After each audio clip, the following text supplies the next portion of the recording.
देखो, दुनिया, देह, दौलत, रिश्ते, नाते, समय, शरीर, प्रकृति, सबका संतुलन सीखना ही राजयोग है। अपनी कर्मेंद्रियों का संतुलन है ना भाई।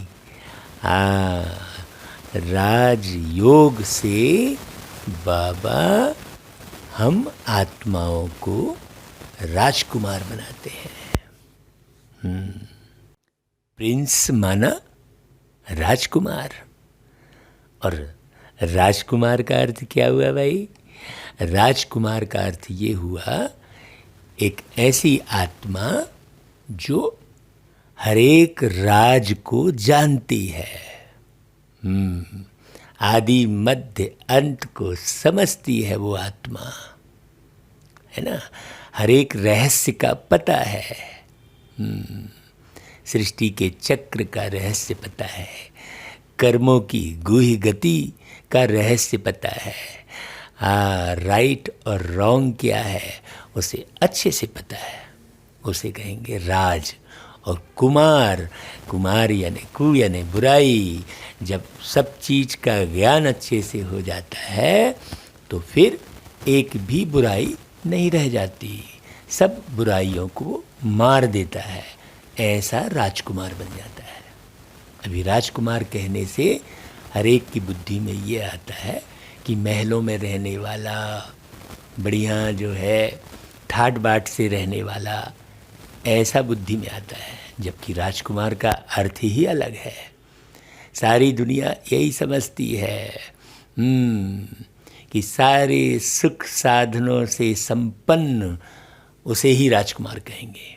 देखो, जब व्यक्ति अपनी कर्मेंद्रियों पर राज करने लगता है, उसकी कर्मेंद्रियां अर्थात उसके मन, उसकी बुद्धि, उसका संस्कार, ये जो है तीनों जब उसके कंट्रोल में होता है, माने उस पर वो राज करता है, तो फिर निश्चित रूप से धन भी बहुत अच्छे से वो संभाल सकता है, तब वो स्थूल रूप से धनवान बन सकता है।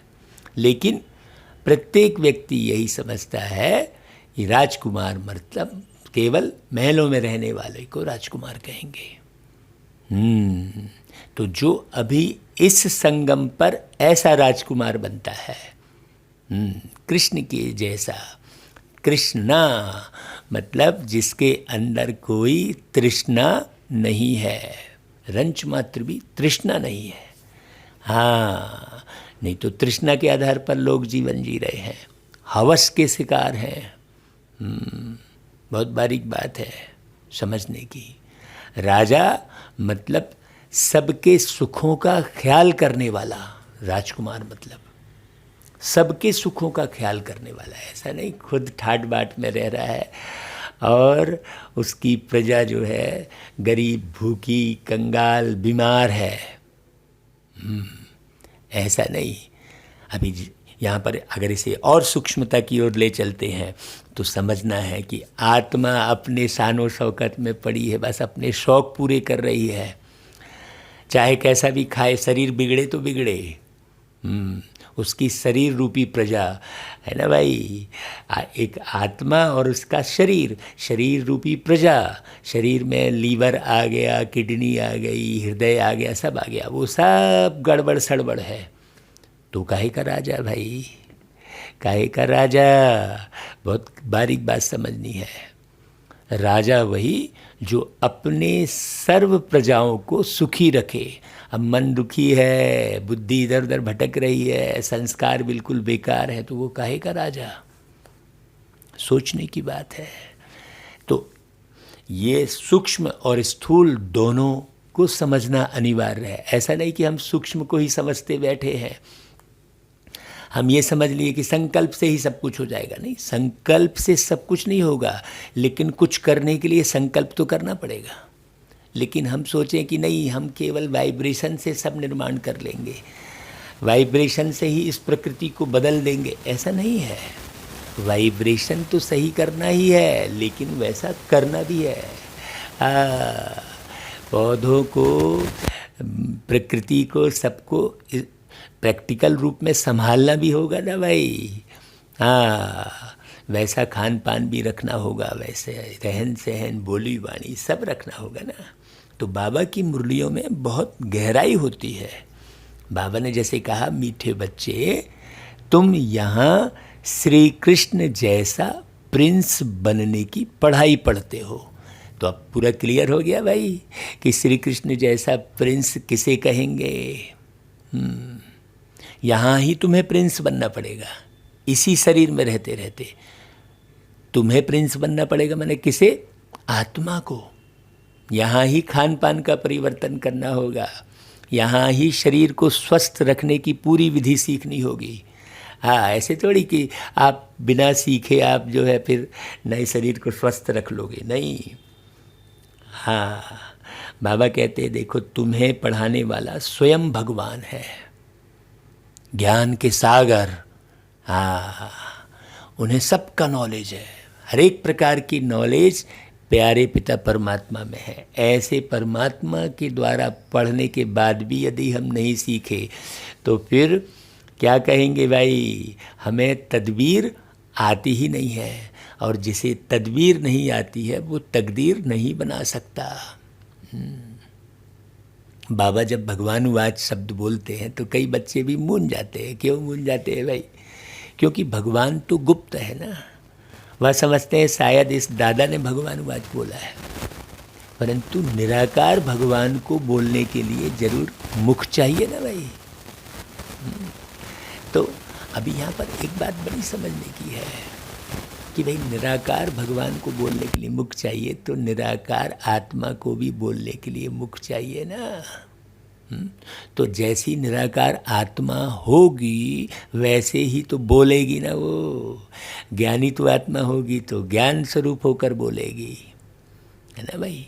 योगी मतलब प्रेमी तो आत्मा होगी, जो आत्मी प्रेम से भरपूर होगी तो बिल्कुल मीठा बोल बोलेगी। तो बाबा कहते हैं यह वंडरफुल समझने की बात है कि मैं कैसे इनमें प्रवेश कर तुम्हें पढ़ाता हूँ। हाँ, निराकार बाबा कैसे शरीर का आधार लेकर कैसे समझाते हैं। बहुत बारीक बात है, इसे बहुत गहरे समझने की ज़रूरत है। बाबा ने बोला है यह समझने की बात है, अब इसमें समझना क्या है। आप भी ज़रा चिंतन करो भाई। हमने तो बहुत सारी मुरलियों को अर्थ सहित बाबा से कनेक्शन बना के समझाने का प्रयास किया है। आप पिछली मुरलियाँ भी खूब अच्छे से जब पढ़ेंगे सुनेंगे तो आपको एक एक बात क्लियर होती चली जाएगी। कोई भी बात की बहुत गहराई होती है, जब तक आप एक एक पॉइंट को नहीं समझेंगे तब तक पॉइंट नहीं बन सकते। चाहे वो शरीर की संभाल करनी हो, चाहे वो मन की संभाल करनी हो, चाहे अपने रिश्ते नातों की संभाल करनी हो, सब के लिए बहुत बारीक पॉइंट है। हर एक की भावनाओं को समझना ऐसा आसान नहीं है। दुनिया में हर एक की भावनाओं को समझकर अपनी भावनाएं उड़ेलना, ऐसे थोड़ी कि हम एक तरफ से अपनी भावनाएं उड़ेलते चले जा रहे हैं कुछ भी और वो वाइब्रेशन से ठीक हो जाएगा, नहीं। सामने वाले की भावनाओं को समझते हुए हमें वाइब्रेशन भी देना है और हमें मुख से वाणी चलानी है। बाबा ने कहा है ना भाई, पात्र देखकर दान करना। तो हर एक की भावनाओं को समझना होगा हमें। अरे क्या करना हमको, इसको समझ के ऐसा बोल के किनारा कर लिए, नहीं। बाबा भगवान कभी भी किसी से किनारा नहीं करते हैं। हर एक के लिए शुभ भावना प्यारे बाबा की होती है, चाहे वो चोर हो, चाहे वो माने अजामिल हो, गणिकाएँ हो। बाबा ने कहा ना, मैं अजामिल गणिकाओं साधुओं सबका उद्धार करता हूँ। ऐसा थोड़ी कि वो केवल साधु को ही बाबा प्यार करते हैं, बाबा सबसे प्यार करते हैं। तो हमें भी किसी को अवॉइड नहीं करना है। अभी आप गौर करना, कितनों को आप अवॉइड करते चले जाते हैं, कितनों से किनारा करते चले जाते हैं। संगठन तो बना ही नहीं है अभी आपका। हाँ, अकेले हैं अभी भीड़ में भी। आप अकेले थोड़ी सतयुग में आने वाले हैं। ओम शांति। भगवानुवाच। भाई भगवान क्या कहते हैं? यह भगवानुवाच किसने कहा? देखने में तो कोई आता नहीं। मनुष्य को भगवान तो नहीं कहा जाता ना भाई। कोई समझेंगे कि बोलने वाले ही कहते हैं भगवान उवाच, लेकिन निराकार भगवान स्वयं बोल रहे हैं। हाँ, जैसे कहते हैं ना बच्चे को लौकिक में बाप कहता है ना, देख देख बेटा मैं बाप बोल रहा हूँ, मैं बाप बोल रहा हूँ तेरा, मैं बाप बोल रहा हूँ, ऐसा बोलते हैं ना। वो बाप स्वयं होता है तो वो बोलता है कि भाई मैं तेरा बाप बोल रहा हूँ, मैं तेरा पापा बोल रहा हूँ, मैं तेरी मम्मी बोल रही हूँ, ऐसा बच्चे को बोलते हैं ना। तो यहाँ भी भगवान स्वयं बोलते हैं भगवान उवाच। इसे बहुत बारीक समझने की ज़रूरत है। भगवान उवाच कहा, इसका मतलब कोई दूसरा जो है भगवान उवाच कह के समझा रहा है, ऐसा नहीं है। बाबा एक एक बारीक बात समझा रहे हैं। हाँ, तो भगवान उवाच, लेकिन निराकार भगवान बोल रहे हैं, यह सिर्फ तुम ही जानते हो। यह कौन बैठा है, भगवान कहाँ है, यह नई बात है ना, इसलिए मनुष्य मूंझ जाते हैं। लेकिन भगवान उवाच तो है जरूर ना। कहते हैं कि मैं बच्चों को राजयोग सिखा रहा हूँ, एक एक राज यानी रहस्य बता रहा हूँ। नर से नारायण अथवा कृष्ण, नारी को लक्ष्मी अथवा राधे बनाने के लिए योग और ज्ञान सिखाता हूँ। इनसे और क्या चाहिए भाई। हाँ भाई, जैसे कोई व्यक्ति आया और उसने 10 रुपये भीख में मांगा, अब उसे 10 रुपये दे के टाल दिया, भगा दिया। भाई उसे 10 रुपये भी दो और उसे प्यार से 100 रुपये प्रतिदिन कमाने के लायक बनाने के लिए प्रेरित करो। तुम्हारे पास समय ही कहाँ है, तुमने तो भगा दिया, तुमको फुर्सत ही नहीं है अपने काम धंधे से, अपने धन कमाने से। उसको तो भगा दिया बेचारे को, किसी को फुर्सत नहीं है। बड़े बड़े सरकार में बैठ गए, मुख्य पोस्ट पर बैठ गए, किसी को फुर्सत नहीं है। आखिर फुर्सत कब निकालोगे लोगों के लिए भाई। तो यदि उसे 100 रुपये प्रतिदिन कमाने की युक्ति सिखा दी तो वो फिर 10 रुपये मांगने के लायक रहेगा क्या? नहीं रहेगा ना। फिर वो मांगेगा क्या? फिर वो भिखारी से अधिकारी बनेगा। बाबा भी आकर क्या करते हैं, बाबा राजाओं का राजा बनाते हैं, सिखाते हैं, पढ़ाते हैं। हाँ, तो ऐसा बताकर तुमको हम राजाओं का राजा, प्रिंस का प्रिंस बनाता हूँ। प्रिंस प्रिंसेस भी तो मंदिर में जाते होंगे ना भाई। विकारी प्रिंस, निर्विकारी प्रिंस श्री कृष्ण को नमन करते हैं। तो मैं तुमको प्रिंस का भी प्रिंस बनाता हूँ। हाँ, क्योंकि विकारी प्रिंस भी तो होते हैं ना भाई। राजा लोग जो है कितने विकारी। सोचो, विकार के कारण ही तो एक दूसरे की रानी को देखकर मोहित हो जाते हैं और हमला करते हैं, राजा को ही मार देते हैं। ये विकार ही तो है। और यदि वो राजा रानी स्वयं विकार में ना जाए, पवित्र रहें, तो विकार से टकराएगा नहीं। अभी तो विकार जो है विकार से टकराता है ना। आपके अंदर विकार नहीं होगा तो आपके ऊपर कोई खराब दृष्टि डाल ही नहीं सकता। अब आप सोचो ना भाई, देवियाँ भी तो हैं नारी रूप में, और आजकल की हीरोइन भी नारी रूप में है।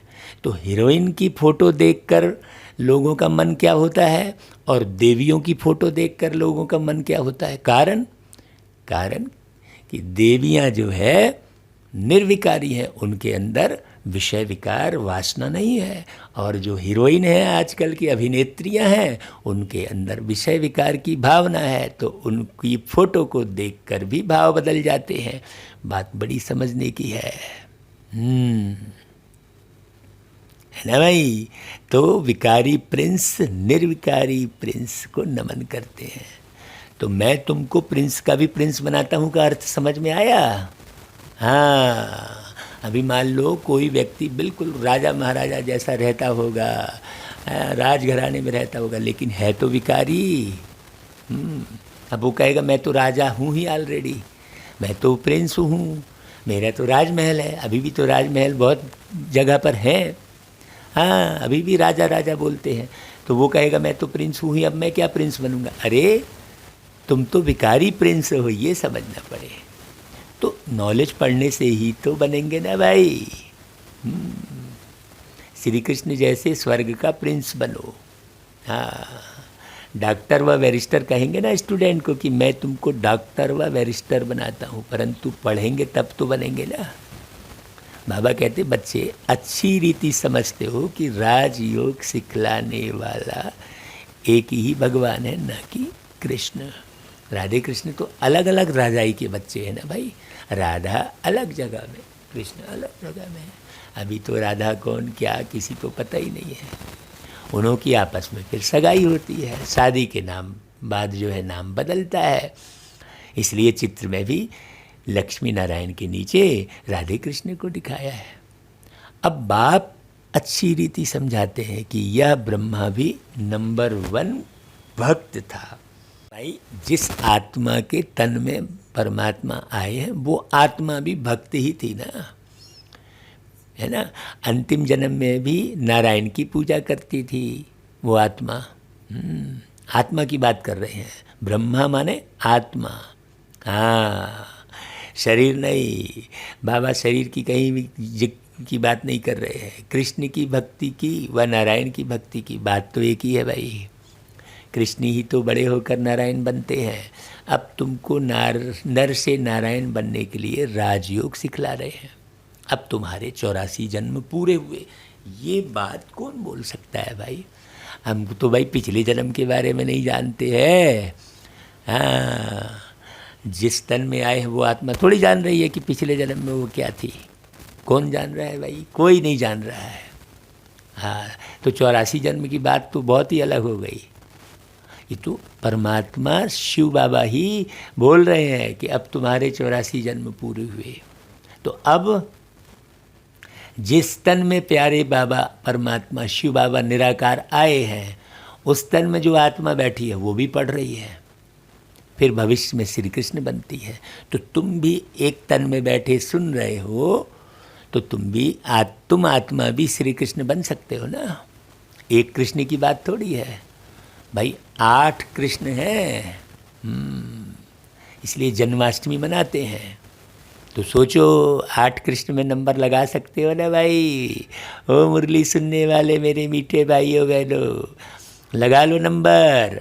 हाँ, बाप कहते हैं बच्चों तुम ज्ञान चिता पर बैठ गोरे बनते हो। कब बनते हो गोरे? अभी जो बाबा आए हैं ज्ञान सुना रहे हैं। और काम चिता पर बैठ सांवरे बन गए हो। काम चिता पर कब बैठते हो? द्वापर युग में। ये समझने की बात है। यह है कंसपुरी, मैं तुमको कृष्णपुरी ले जाने के लिए आया हूँ। हाँ ठीक है, जो कंस पर जीत हासिल करता है वही द्वारकाधीश बनता है। द्वारकाधीश मतलब हरेक के मन के द्वार खोलने वाला। सबके दरवाजे, मन के दरवाजे पर दस्तक देने वाला। तो ज्ञान ऐसा सुनाओ जो दिल तक पहुंच जाए लोगों के। हाँ, एकदम दिल को सुकून मिले, सबको बुद्धि से समझ में आ जाए। हाँ, ऐसा है।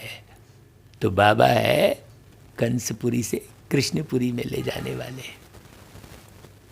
श्री कृष्ण ही सर्वगुण संपन्न 16 कला संपूर्ण है।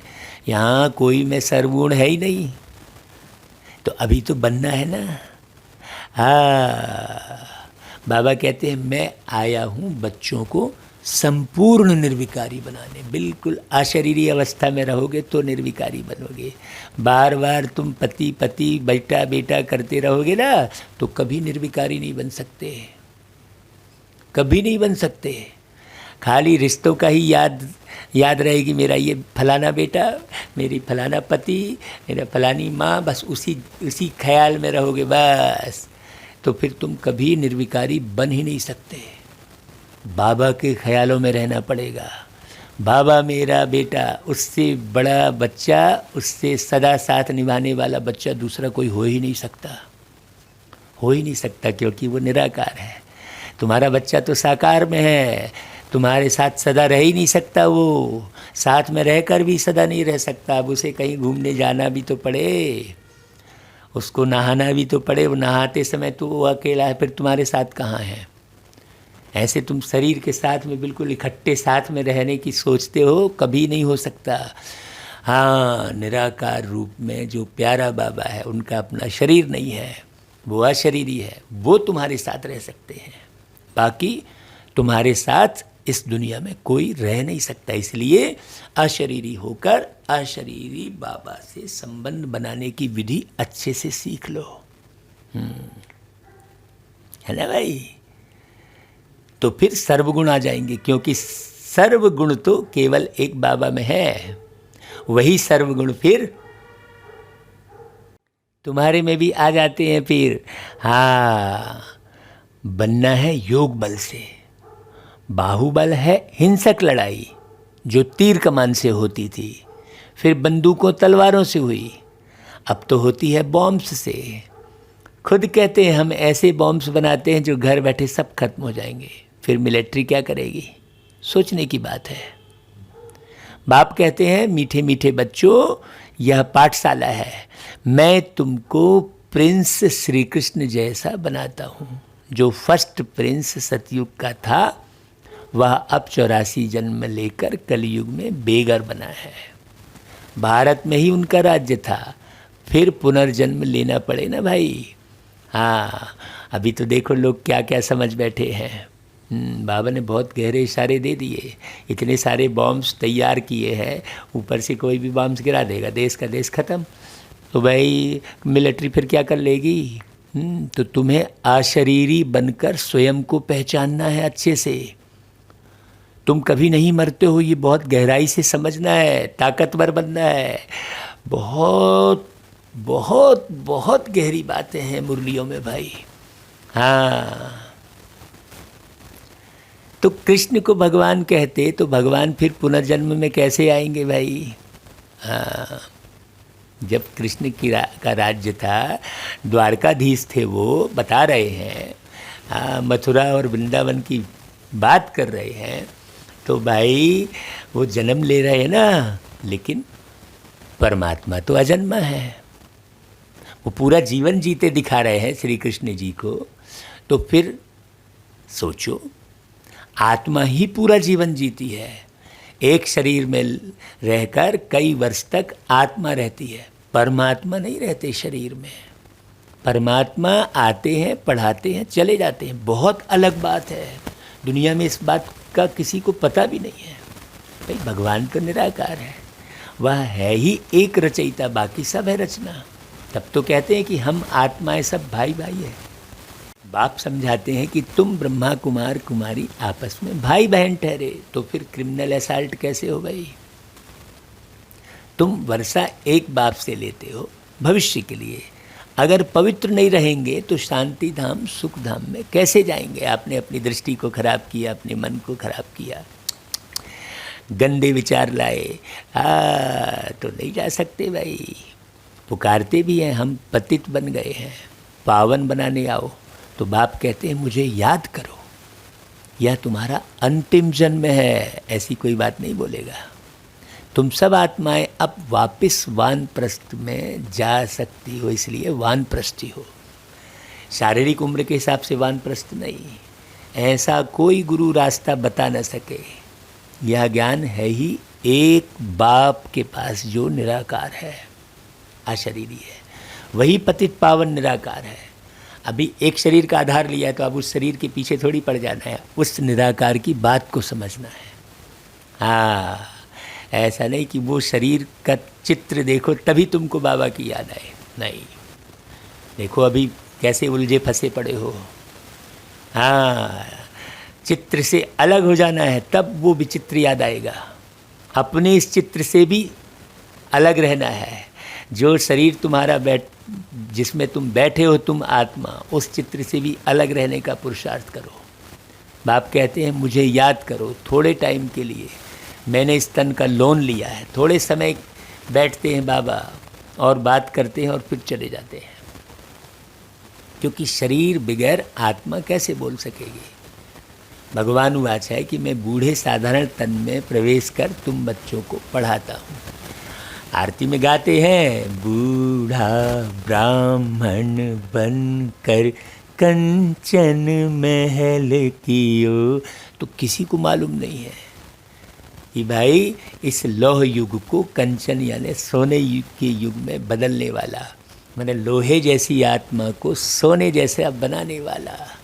हाँ, बूढ़े तन में प्रवेश करते हैं, बूढ़ा ब्राह्मण बनकर कंचन महल की आरती में आप गाते हो, लेकिन पता थोड़ी है इतनी गहराई उसकी। हाँ, बाबा कहते हैं मैं गर्भ में नहीं आता हूँ, गर्भ में आने वाले को तो पुनर्जन्म में आना पड़े, मैं एक ही बार आता हूँ, प्रकृति का आधार मुझे जरूर चाहिए, मैं इसमें बैठ तुमको पढ़ाता हूँ। देखो बाबा कैसे बोल रहे हैं। अभी वो अशरीरी बाबा याद आता है ना भाई। हाँ, वो निराकार बाबा कैसा मीठा बाबा है। या तो पहले अपना जवाहरात का धंधा करता था, कौन? वो आत्मा उस शरीर में बैठकर हीरे जवाहरात का धंधा करती थी ना भाई। हाँ, अब लोग मूंझ गए, अरे ये तो जवाहरात का काम करता था, इसमें कहाँ से भगवान आ गए? लोग मूंझ गए। कोई गुरु ने नहीं सिखाया, ये तो अचानक ही बाप ने प्रवेश किया। ये अचानक ही बाप ने प्रवेश किया, ये कौन बोल रहा है? वो बाप ही बोल रहे हैं ना भाई। हाँ, करन करावन हार होने कारण इससे कर्तव्य कराते रहते हैं। यह भी सीखता जाता है, तुम भी साथ में सीखते जाते हो भाई। हम सीख रहे हैं, आपको बता रहे, आप भी सीखते चलो, औरों को सिखाते चलो। बोलते हैं तुमको, परंतु सुनता पहले मैं हूँ। हाँ, ये ब्रह्मा बाबा, वो ब्रह्मा माने कौन? आत्मा, उस शरीर में बैठी वो आत्मा बोली कि भाई सीखता पहले मैं हूँ, क्योंकि सबसे करीब तो वो आत्मा बैठी है। पढ़ाने तुम बच्चों को आता हूँ, बाबा कहते हैं।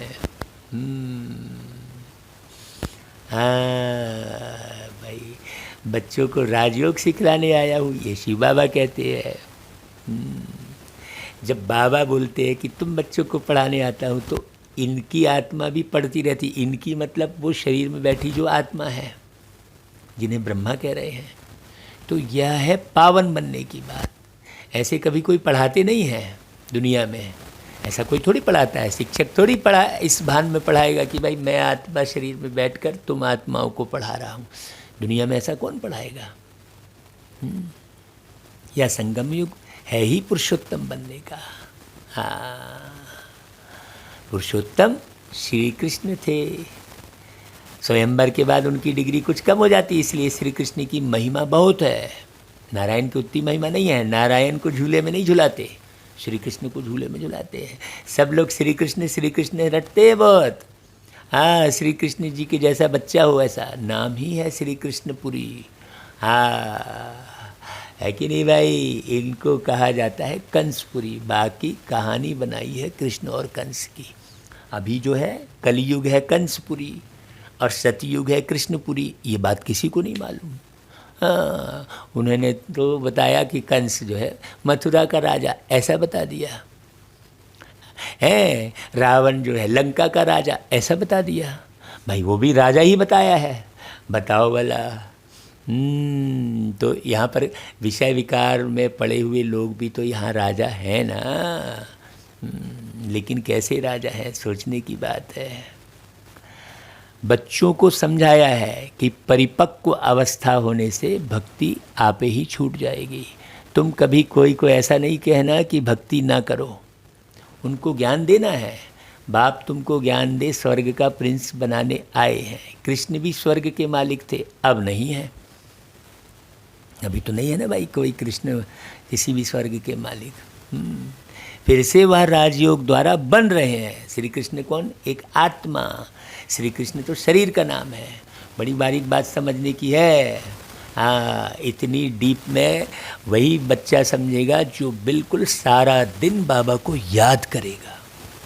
बिना बाबा को याद किए आपको बात समझ में नहीं आएगी, इसलिए याद बहुत ज़रूरी है। हाँ, है कि नहीं भाई? तो तुमको भी पुरुषार्थ कर बाप को याद करना है। हेवन की स्थापना करने वाले हैं हेवनली गॉड फादर। तो कृष्ण जी तो गॉड फादर नहीं कहेंगे ना भाई, वही आकर नई सृष्टि रचते हैं। हाँ, वह करेंगे तब जब कलयुग पूरा होगा। हाँ, सतयुग त्रेता में नहीं आते हैं बाबा, कहते हैं मैं कल्प कल्प संगम युग में आता हूँ। उन्होंने कल्प अक्षर निकाल सिर्फ युगे युगे लिख दिया है। तो भी 4 युग हैं, 5वां है यह संगम युग। अच्छा, फिर तो 5 अवतार मानो भाई, युगे युगे कह रहे हैं तो 4 युग हुए ना। हाँ, परंतु इतने कच्छ मच्छ परशुराम अवतार होते हैं क्या? यह सभी है शास्त्रों की बातें। धर्म का नाम और भारत का नाम ही बदली कर दिया है। हिंदू धर्म और हिंदुस्तान कह देते हैं। जब भारत नाम क्यों बदलना चाहिए भाई? क्योंकि यदा यदा ही धर्मस्य ग्लानिर्भवति भारतम जब लिखा है, उसमें भी भारत का अक्षर आता है। बाप समझाते हैं कि तुमने कोई एक जन्म थोड़ी ही भक्ति की है। द्वापर युग से तुम आत्मा भक्ति करते आ रहे हो, शरीर बदल बदल कर। सबसे बड़ी बात मुख्य है आत्मा समझना, अपने को अशरीरी समझना, निराकार समझना, अदृश्य समझना। ये समझने की बात है। भक्ति भी पहले अव्यभिचारी थी, सिर्फ शिव की भक्ति करते थे। जिन शिव बाबा ने ही भारत को स्वर्ग बनाया था और अब फिर स्वर्ग का मालिक बनाने आए हैं, तो पतित शरीर में बैठ बताते हैं कि मैं आता ही हूँ पतित शरीर में। अब वो शरीर को नहीं पूजा करनी है, पतित दुनिया में पतितों को पावन बनाने हैं। तो जिस शरीर में आए हैं उस शरीर को याद नहीं करना है। हाँ, उस शरीर में बैठी आत्मा किस प्रकार से कर्तव्य कर रही है, उस आत्मा को देखना है। और उस शरीर में बैठे परमात्मा कौन सी वाणी चला रहे हैं, उस वाणी को समझना है। हाँ, नहीं तो बस वही फोटो लेकर बैठे हैं।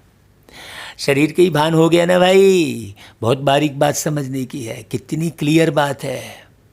भक्ति मार्ग में तो फिर भी मेरे लिए बड़ा भारी मंदिर बनाते हैं। इनमें बाबा की प्रवेशता हुई और गीता आदि पढ़ना इन्होंने छोड़ दिया। भक्ति छूट गई, अनायास ही तो छोड़ा ना। तुमको कोई ने कहा नहीं कि भक्ति नहीं करो। हाँ, ब्रह्मा बाबा को थोड़ी बोला बाबा ने कि तुम भक्ति नहीं करो। ज्ञान मिला तो भक्ति छूट गई। अब तुम बच्चों को बाबा समझाते हैं कि फिर से मैं तुमको कृष्णपुरी का मालिक बनाता हूँ। हाँ, बच्चों को बोल रहे हैं ना, कृष्णपुरी का मालिक बनाता हूँ। सभी को बोल रहे हैं ना जो सुन रहे हैं। कृष्ण की फिर 8 डायनेस्टी चलते हैं। पहले कहेंगे प्रिंस ऑफ सतयुग, फिर बनता है किंग ऑफ सतयुग। 8 पीढ़ी उनकी चलती है। उस समय तो दूसरी रजाई होती ही नहीं। अब बाबा कहते हैं तुम बच्चे भी सतयुग के प्रिंस बनो। भक्ति में कोई सुख नहीं है, ज्ञान से तुम स्वर्ग के मालिक बनते हो। आत्मा को सुख मिलता है ना भाई, आत्मा को ही तो सुख चाहिए ना। हाँ, स्वस्थ शरीर चाहिए, बढ़िया खान पान चाहिए, रहन सहन चाहिए, धन संपदा चाहिए, आत्मा को ही चाहिए ना। आत्मा निकल गई फिर क्या, शरीर थोड़ी मांग रहा है कोई 1 रुपया। सोचने की बात है। अब बाबा कहते हैं तुम बच्चे भी सतयुग के प्रिंस बनो।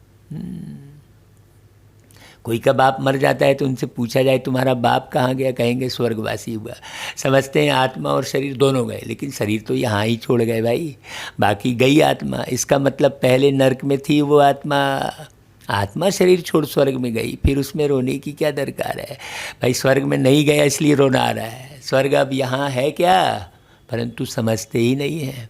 कह देते हैं सब ईश्वर का हुक्म है। अरे सुख दुख सब ईश्वर देता है, सब ईश्वर के रूप हैं। परंतु बाप कहते हैं कि मैं बच्चों को दुख कैसे दे सकता हूँ भाई। बाप से बच्चे कब दुख मांगते हैं क्या, सोचने की बात है।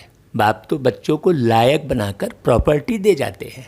लौकिक में भी भाई, हाँ, चाहे बच्चा कितना भी गड़बड़ करेगा लेकिन बाप उसे धन देगा ही। हाँ, कितना भी लड़ेगा झगड़ेगा, लेकिन लौकिक बाप भी जब धन देता है, प्यार देता है, ख्याल रखता है, तो फिर पारलौकिक बाप कितना नहीं ख्याल रखते होंगे हमारा।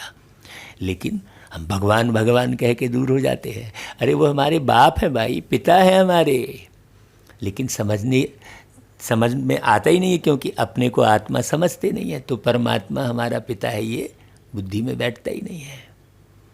तो बाप तो बच्चों को लायक बनाकर प्रॉपर्टी दे जाते हैं। बाकी दुख तो हर एक को कर्मों के अनुसार ही मिलता है ना। हाँ, बाप कहते हैं कि अभी बच्चे आदि कुछ नहीं मांगो, अभी यह प्रॉपर्टी आदि सब खत्म होने वाली है, समय को भी तो पहचानो भाई।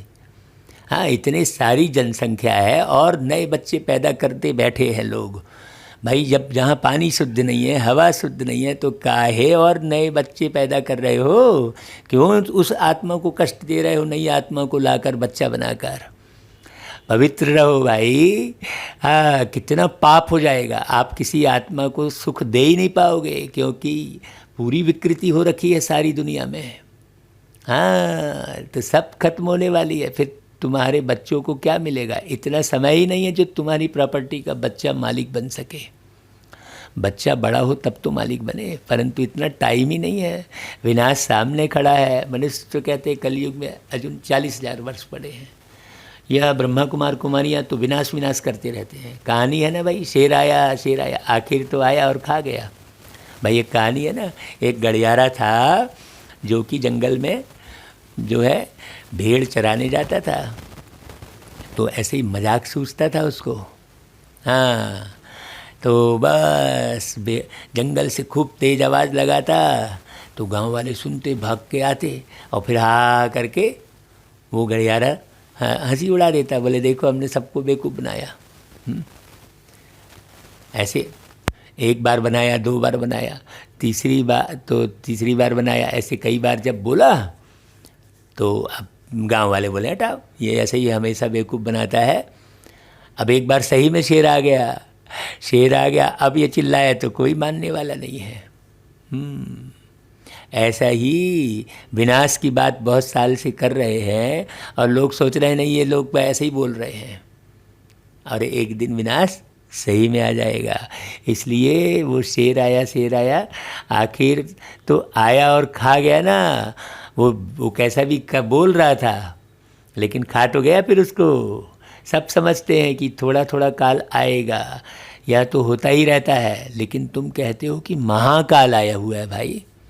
कई लोग सोचते हैं अरे वो तो ऐसे तो हम कई वर्षों से देखते आ रहे हैं, ऐसी बाढ़ तो कई बार देखे, ऐसा जो है भूकंप तो कई बार देखे, ऐसा बोलते हैं। लेकिन महाकाल भी तो आएगा भाई। शिव बाबा कालों का काल आया हुआ है, जो सभी आत्माओं को वापस ले जाएंगे। तो शरीर तो जरूर छोड़ना पड़ेगा, इसलिए बाबा कहते हैं पहले आत्मा को पवित्र बना लो, क्योंकि आत्मा ही पाप कर्म करके पाप आत्मा कहलाती है ना भाई। पाप शरीर तो नहीं बोलते ना। तो पहले बाबा के साथ कनेक्शन जोड़ के आत्मा को पवित्र बना लो। आत्माओं को पवित्र बनाए फिर वापस ले जाएंगे बाबा। जब तक पवित्र नहीं बनेंगे तब तक विनाश टलता रहेगा। तो देरी मत करो भाई पवित्र बनने में। फिर बार बार देह के भान में आ गए। फिर भाई यहाँ पर जितने भी पति लोग मुरली सुन रहे हैं वो अच्छे से समझ लो भाई, अपने को आत्मा समझो, अपनी पत्नी को भी आत्मा समझो और पवित्र रहना शुरू करो। क्योंकि कुमार तो पवित्र है ही, फिर कुमारियाँ तो पवित्र है। तो ये पवित्र रहने की बात किसको कह रहे हैं बाबा? गृहस्थियों को ही कह रहे हैं। हे गृहस्थियों, मैं भी एक गृहस्थी हूँ, आपको बोल रहा हूँ। जितने भी गृहस्थी मुरली सुन रहे हो अच्छे से सुन लो भाई। हाँ, अगर पवित्र नहीं बनेंगे तो बहुत सजाएं अंत में खानी पड़ेंगी और ऊंच पद भी पा नहीं सकेंगे। Shri Krishna number 1 pass with honour है, उनको स्कॉलरशिप मिलती है। वो देखो वो अंत जन्म में भी गृहस्थी थे। श्री कृष्ण जो आत्मा है अंत जन्म में भी गृहस्थी। तो गृहस्थी वाले सुनो, गृहस्थी हो, इस अस्थि रूपी ग्रह में बैठी हो तुम आत्मा, गृहस्थी। हाँ, एक एक बात के अर्थ को समझो। तो Shri Krishna number 1 pass with honour है, उनको स्कॉलरशिप मिलती है, 21 जन्म राज्य पाते हैं। कितना सहज समझाते हैं, बुद्धि में बैठता भी है फिर गुम हो जाता है। किसको भी भक्ति छुड़ानी नहीं है भाई। बाप आए हैं भक्तों को भक्ति का फल देने। कहते हैं मैं कल्प पहले मिसल फिर उसी साधारण तन में आया हूँ, कल्प कल्प आकर तुमको पढ़ाता हूँ। यह है ऊंच से ऊंच पढ़ाई। तुम जानते हो हम सतो प्रधान थे, अब तमो प्रधान है, फिर भारत ही सतो प्रधान बनता है। कौन बनाते हैं? शिव बाबा।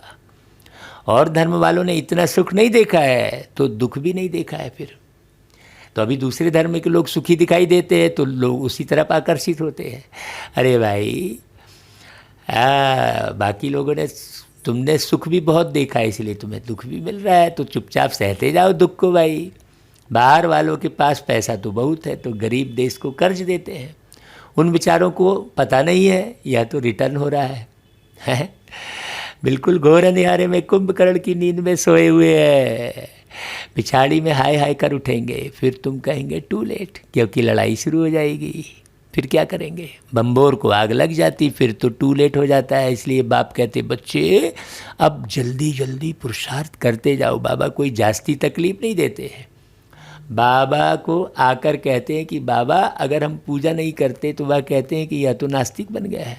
बाबा राय देते हैं कि साक्षी होकर बाबा की याद में रहो, थोड़ी थोड़ी पूजा बाहर से कर दो भाई। एक होता है दिल से करना, दूसरा होता है राजी करने के लिए करना। अंदर में तुमको शिव बाबा को याद करना है। अगर कोई तंग करते हैं तो पूजा करके दिखा दो, तो वह खुश हो जाएंगे। यह कोई पाप का काम नहीं है भाई, पूजा करना भी कोई पाप थोड़ी है। विकार में जाना पाप है। तुमने पूजा तो छोड़ दी और अपनी दृष्टि खराब करना नहीं छोड़ा। हाँ, फैशन के आकर्षण को नहीं छोड़ा। भक्ति पूजा तो छोड़ दी। हाँ, खाने पीने के आकर्षण को नहीं छोड़ा, उल्टा सुल्टा बाहर का सोचने की बात है, और भक्ति छोड़ दी। बाबा कहता है वो थोड़ी कोई पाप कर्म है, भक्ति करना कोई पाप थोड़ी है भाई। तो उनको भाई भक्ति करके दिखा दो। लेकिन बाबा को याद करो का मतलब क्या हुआ? बाबा को याद करो मतलब पवित्र खान पान, पवित्र दृष्टिवृत्ति, पवित्र रहना, पवित्र सहना, हर एक चीज़। बाबा तो बहुतों को कहते हैं शादी आदि पर भले जाओ, दोनों तरफ तोड़ निभाना है, लेकिन शादी में जाकर आप खाने में तो मत फंस जाओ, फैशन में तो मत फंस जाओ। शादी में जाकर अरे यार उसका कपड़ा बहुत अच्छा था, वो सूट बहुत अच्छा पहना था, उसके जूते तो 2500 के थे, मैं भी वैसे ही वाला लूँगा। ये ऐसे फंस जाते हो। शादी में जाना मतलब बाबा की याद में रहना भाई, अपने कर्मों से लोगों को दिखाना। भाई आप वहाँ जाएंगे जो है भैया उनको बताएंगे देखो भाई ये तेल घी मिर्च मसाला वाला हम नहीं खाते हैं, तो लोग सीखेंगे ना। कई लोग यार हम क्यों खा रहे हैं ये तेल घी मिर्च मसाले वाला। तो आप खान पान सिखा सकते हो। शादी में जाओगे तो अपना सिंपल सिटी दिखा सकते हो भाई, हाँ ऐसा सिंपल रहते हैं। बोली वाणी दिखा सकते हो, अपनी जो है दृष्टि के द्वारा बता सकते हो, बिल्कुल शांत रहकर, है ना भाई। तो लोग तुम्हारी तरफ निगाह डालेंगे ना। तो शादी में जाओगे तो सेवा ही होगी। लेकिन शादी में गए और फंस गए तो मत जाओ फिर शादी में। अगर फंस रहे हो तो पहले पक्के हो जाओ, ऐसा कहते हैं बाबा। बाबा ये थोड़ी कहते नहीं शादी में नहीं जाना है, जाना है लेकिन पक्के होकर जाना है भाई। हाँ ठीक है ना भाई। हाँ, दोनों तरफ तोड़ निभाना है। वहाँ भी सुनाते सुनाते कोई ना कोई को तीर लग जाएगा। युक्ति से चलना है। बाप का फरमान है कि अब पतित नहीं बनना है, पवित्र बनने से ही तुम कृष्णपुरी के मालिक बनेंगे। तो पवित्रता मतलब सबकी पवित्रता। हाँ, ये कान कहीं रुके नहीं, तुम्हारा मन रूपी कान। हाँ, किसी की निंदा बड़े गौर से सुन रहे हैं, ठहाके लगा रहे हैं, कोई हंसी उड़ा रहा है तो उसकी हंसी में सहयोग कर रहे हैं। ये सब बेकार बात है। बाबा की याद की खुशी जो होती है ना, वो फिर हंसी की तरफ नहीं बढ़ाती है। खुशी में जो रहेगा उसको हंसी करने की ज़रूरत ही नहीं पड़ेगी। सदा खुश रहना, सदा खुश रहो, मुस्कुराते रहो, खजाना खुशी का लुटाते रहो, है ना भाई। हाँ, बहुत अच्छे अच्छे गीत भी है। तो युक्ति से चलना है। पवित्र बनने से ही तुम कृष्णपुरी के मालिक बनेंगे। शिव बाबा को याद करो तो विकर्म विनाश होंगे और विश्व के मालिक बन जाएंगे। बच्चों, ऐसी ऐसी युक्ति से अपने मित्र संबंधियों को समझाना है। वह है जिस्मानी यात्रा, यह है रूहानी यात्रा। यह रूहानी यात्रा बाप सिखलाते हैं। कहते हैं कि मामे कम याद करो तो पतित से पावन बन जाएंगे और सब दुख दूर हो जाएंगे। भाई आप यदि मान लो नहीं समझा पा रहे हो मित्र संबंधियों को, तो ये मुरली भेजकर उनको रिक्वेस्ट कर लो भाई, ये मुरली अच्छे से सुन लो भाई। ऐसा करके आप ज़्यादा से ज़्यादा इस मुरली को भेज सकते हो ना। यहाँ भी आप उलझे फंसे पड़े हो, नहीं ये बहन की मुरली भेजूंगा, उसकी मुरली भेजूंगा, उसकी सुनूंगा। अरे भाई सुनो समझो अच्छे से और सेवा करो। आप नहीं सुना सकते समझा सकते तो आप देखो कितने लोगों को ये मुरली भेजकर फिर उनको प्रेरित कर रहे हो। फ़ोन भी करना पड़े। आपने पोस्ट कर दी, किसी ने ध्यान दिया नहीं दिया, आप फ़ोन करके स्पेशल बोलेंगे भैया हमने ऐसी लिंक भेजी है आपको यूट्यूब की, आप इसे ज़रूर सुनो, ऐसा फ़ोन मेहनत करनी पड़ेगा। ऐसे ही थोड़ी राजा बन जाएंगे भाई, सतयुग में आना है बोल के थोड़ी सतयुग में आ जाएंगे। तो बाबा कहते हैं माँ में कम याद करो तो पतित से पावन बन जाएंगे और सब दुख दूर हो जाएंगे।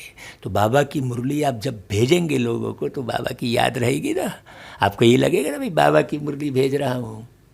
कोई बिरला व्यापारी व्यापार करे अर्थात बैकुंठ की बादशाही लेवे, बाबा कहता है श्रीमत पर चलते रहो। ऐसे भी ना हो पैसे आदि कहाँ मुफ्त में जाएं, कुछ फल नहीं निकले, ऐसा भी नहीं होना चाहिए। हाँ, घर बार भी संभालना है, बच्चों की पालना भी करनी है, सिर्फ श्रीमत पर चलना है, पवित्र रहना है। राय लेनी है कि बाबा इस हालत में हम क्या करें। बाबा, बच्ची कहती है कि हम शादी करें तो बाबा कहते हैं कि शादी करानी ही पड़ेगी क्योंकि उनका हिस्सा है, उनको दे दो। तुम संभाल नहीं सके तो करना पड़ेगा, तुम फेल हो गए अपनी बच्ची को समझाने में, बच्चों को समझाने में फेल हो गए। हाँ, या तो फिर वो आपके कुल के नहीं होंगे, लेकिन अगर शादी के बाद वो ज्ञान में आई है ना और बाबा को समझ गई तो इसका मतलब आप फेल हो गए। हाँ भाई, या तो आपके कुल की नहीं होगी, देवी देवता कुल की, तो शादी करके अपना न्यारा कर दो भाई, उनका हिस्सा दे दो। बाप सिर्फ समझाते हैं, फिर भी कुछ पूछना हो तो पूछकर श्रीमत पर चलो। बच्चों को बाप की आज्ञा पर चलना है, इसमें ही कल्याण है। अच्छा भाई, मीठे मीठे सिकिलधे बच्चों प्रति माता पिता बाप दादा का याद प्यार और गुड मॉर्निंग। और हम रूहानी बच्चों की रूहानी माता पिता बाप दादा को याद प्यार गुड मॉर्निंग और नमस्ते। अभी भाई धारण करने के लिए जो मुख्य सार है उसे बहुत इत्मीनान से अच्छे से सुनो। हाँ, हर कर्म साक्षी होकर शिव बाबा की याद में करना है। हाँ, साक्षी होकर करना है। कहते हैं ना भाई, कर्म किए जा फल की चिंता मत करना इंसान, जैसा कर्म करेगा वैसा फल देगा भगवान। कहते हैं ना भाई, तो फल की चिंता मत करो। तुम श्रेष्ठ कर्म कर रहे हो तो तुमको चिंता होगी ही नहीं। चिंता उसको होती है जिसने पाप कर्म बहुत सारे किए हुए हैं। आंसू दुख के उसके अंदर आते हैं, उसमें आंसू बहते हैं, कई के अंदर आंसू बहते रहते हैं, कईयों के बाहर टपकते हैं, जिसने पाप कर्म किया है। और जिसने पाप कर्म नहीं किया है वो बढ़िया से मुरली सुनेगा, सुनाएगा, बाबा की याद में रहेगा। तो शिव बाबा की याद में रहकर साक्षी होकर रहना है। लौकिक अलौकिक दोनों तरफ तोड़ निभाना है। हाँ, लौकिक से युक्ति युक्त चलना है, तोड़ निभाना है। हाँ, बहुत युक्ति से चल रहा है। अब लौकिक में युक्ति से कैसे चल रहा है भाई, आप हमको फ़ोन करके पूछ सकते हो। ऐसी इसकी भी क्लास कराएंगे कि युक्ति से कैसे चल रहा है, क्योंकि हम तो चले हैं भाई। हाँ, बाबा ने चलाया है हमको और हम चले हैं। अच्छा भाई, दूसरा पॉइंट है, इस समय अंतिम जन्म में भी यह वानप्रस्थ अवस्था है। हाँ, चाहे आप 20-22 साल के हो तो भी वानप्रस्थ अवस्था है हमेशा। हाँ, मेहमान जैसा जीवन जियो भाई। हाँ, तो पावन बनना है जरूर, वापस घर जाना है, इसलिए पावन जरूर बनना है। कोई भी बंधन नहीं बनाने हैं। हाँ, किसी के भी संकल्प से जो है नहीं टकराना है, किसी के भी संस्कार से नहीं टकराना है भाई, किसी के व्यवहार को आत्मसात नहीं करना है, ये सब बंधन है। हाँ, कोई भी बंधन नहीं बनाने। ऐसा नहीं कि केवल शादी ही नहीं कर रहे हैं, आप कुमार जीवन जी रहे हो लेकिन ढेर सारे बंधन बंधाए हो, खूब धन कमाने की लालच बैठ गई अंदर में। हाँ, धन ही धन के पिछाड़ी भाग रहे हो, वो भी बंधन है। रिश्ते नातों के पीछे भाग रहे हो, वो भी बंधन है। शानो शौकत के पीछे भाग रहे हो, वो भी बंधन है। हाँ, शक शौक शिकायत में लगे हुए हो, वो भी बंधन है। देखो, खूब बारीक बात समझने की है। तो कोई भी बंधन नहीं बनाने हैं, में कितना गहरा अर्थ समाया हुआ है। अब आप चिंतन करो, मनन करो भाई, तब तो फॉलो कर पाओगे। हाँ, अच्छा, फिर वरदान सुन लो। पुराने संस्कारों व विघ्नों से मुक्ति प्राप्त करने वाले सदा शक्ति संपन्न भव। किसी भी प्रकार के विघ्नों से, कमजोरियों से या पुराने संस्कारों से मुक्ति चाहते हो तो शक्ति धारण करो। हाँ, सहन शक्ति, सामना करने की शक्ति, परखने की शक्ति। यदि आप परखेंगे नहीं तो भी आपको दुख होगा, धोखा खा जाएंगे आप। हाँ, है ना भाई, कोई भी आपको धोखा दे देगा। तो सारी शक्तियाँ धारण करो, अर्थात अलंकारी रूप होकर रहो। हाँ, दिखाते हैं ना, शंख चक्र गदा पद्म, ये सब गहरा रहस्य है। हाँ, जो अलंकारों से सदा सजे सजाए रहते हैं वह भविष्य में विष्णु वंशी बनते हैं, लेकिन अभी वैष्णव बन जाते हैं। उन्हें कोई भी तमोगुणी संकल्प व संस्कार टच नहीं कर सकता। हाँ, दूसरे के संस्कार के वशीभूत नहीं होंगे। जो जिसकी जैसे संस्कार होगा वैसे उसका संसार होगा। काहे को किसी के संस्कार से टकराना भाई? क्यों अननेसेसरी इंटरफेयर करते रहना, तुम ऐसे हो, तुम वैसे हो, तुमको ऐसा नहीं करना चाहिए, तुमको वैसा नहीं करना चाहिए। अरे बाबा की याद में रहो, ज्ञान सुनने वाला समझने वाला है तो सुना दो, नहीं तो अपने मीठे व्यवहार से परिवर्तित करो लोगों को। हाँ भाई, सुनने वाला समझ अच्छे से परखो उसे। परखने की शक्ति बहुत ज़रूरी है भाई ज्ञान में। हाँ, है कि नहीं भाई? तो जो अच्छे से शक्ति धारण करते हैं वे पुरानी दुनिया अथवा दुनिया की कोई भी वस्तु और व्यक्तियों से सहज ही किनारा कर लेते हैं। उन्हें कारणे अकारणे भी कोई टच नहीं कर सकता, हिला नहीं सकता उनको कोई। देखो कितनी अच्छी मुरली चलती है, रोज़ रोज़ बाबा कितनी अच्छी वाणी चलाते हैं। ऐसी वाणी सुनकर भी यदि आप राजा महाराजा नहीं बनोगे तो फिर और कहाँ बनोगे भाई? हम तो बिल्कुल पक्का करके चलते हैं भाई। आप सब भी चलो, क्योंकि संगठन में ही शक्ति है। अच्छा भाई, फिर स्लोगन, हर समय हर कर्म में बैलेंस रखना ही सर्व की ब्लेसिंग प्राप्त करने का साधन है। हाँ, आप कोई भी कर्म ऐसे ना करो भाई, हाँ, जिससे किसी को तकलीफ़ हो। हर कर्म की ओर ध्यान देना पड़ेगा। आप बोल क्या रहे हो, आप सोच क्या रहे हो, आप देख कैसा रहे हो, आप चल कैसा रहे हो। हाँ, आप कर्म कौन से कर रहे हो, आप विचार कौन से कर रहे हो, आप ज्ञान कैसा सुना रहे हो। हर एक प्रस्तुति एकदम बढ़िया संपन्न वाली हो, है ना भाई? अच्छा भाई, मुरली तो मुरली है। मुरली बगैर तो भाई मुझ आत्मा को सारे दिन में चैन नहीं रहता है। मैं एक बार नहीं, ये मुरली जो रिकॉर्ड करता हूँ ना, तो उसको फिर कान में हेडफोन लगा कर फिर सुनता हूँ। देखे तो जरा भाई बाबा ने क्या सुनाया।